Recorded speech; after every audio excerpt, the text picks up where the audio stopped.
Journaling can help you gain insights on your motivations and areas for improvement.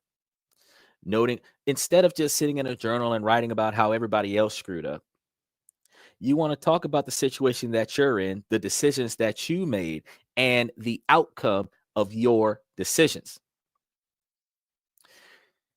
There are two ways that your decisions can go south.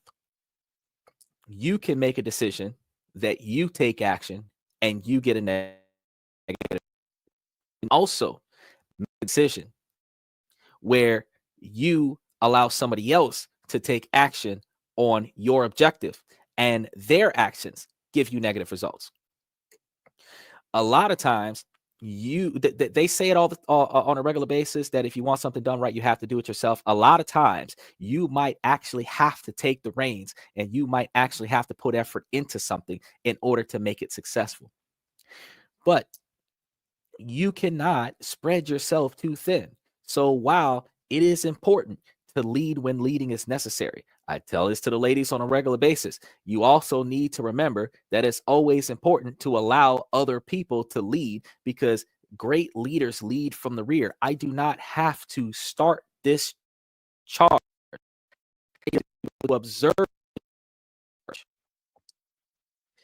The coach is never on the field, but the coach is going to be responsible for the team's success. The team captain doesn't always have to be the quarterback. The team captain doesn't always have to be the starter on the front line. Sometimes the team captain is the goalie, the person at the back of the team that's watching the team's performance and able to intercept something that has gotten past the rest of the team.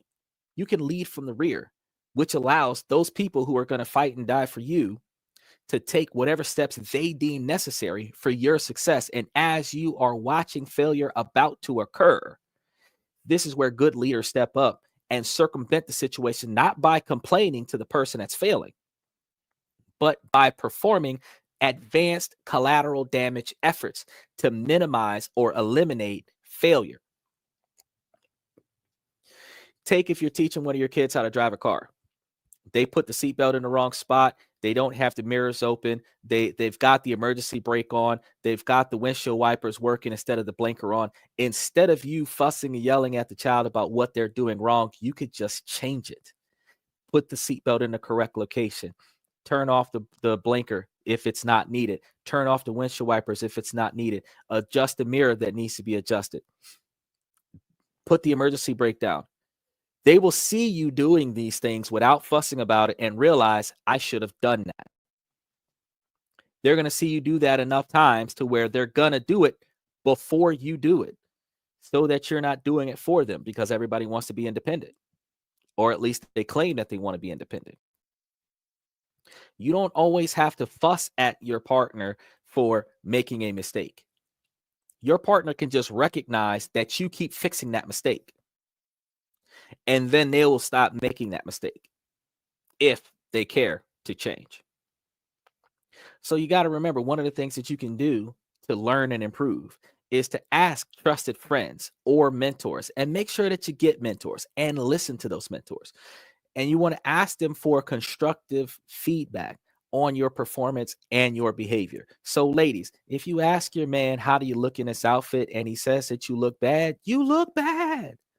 Don't have your feelings crushed about it, because if you didn't want to know that you look bad in that outfit, you shouldn't have asked. But you don't ask a man how you look and then you expect them to lie to you so that you can go out in the street looking busted because you wanted to take a risk on an outfit that didn't fit you properly. Or if it did fit you properly, it's just inappropriate for the type of image that you should be carrying versus the type of image you're choosing to carry. Think about that. Negative attention has negative outcomes, but we can get a lot more negative attention a lot faster than we can get positive attention. You have to remember that this external perspective can help you identify blind spots and areas for growth.